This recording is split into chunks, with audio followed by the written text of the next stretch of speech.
बुशरा बीबी साहबा उनके साथ जो सलूक किया जा रहा है, कैमरे लगाए गए हैं उनकी रहाइश के ऊपर और जहाँ पर वाशरूम है वहाँ पर। हम पुरजोर इस बात की मजम्मत करते हैं और ये मुतालबा करते हैं चीफ जस्टिस ऑफ पाकिस्तान से, तमाम लोगों से जितने बैठे हुए हैं, कि ये जो ओछे हथकंडे हैं जिनके ज़रिए तोड़ने की कोशिश की जा रही है खान को या उनकी फैमिली को, वो डट के खड़े हैं कप्तान के साथ। कप्तान डट के खड़ा है इस पाकिस्तान के साथ, बीबी साहिबा उनके साथ और इस पाकिस्तान के साथ खड़ी हैं। जितने केसेस बनाने हैं मज़ीद बना लें, जितने केसेस जितनी FIR'ें देनी हैं हज़ार दे लें।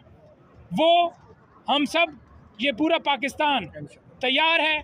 और जो ही कप्तान इमरान खान कॉल देगा, आप लोगों ने कप्तान इमरान खान की कॉल के ऊपर लब्बैक कहते हुए जब करोड़ों की तादाद में आप लोग निकलेंगे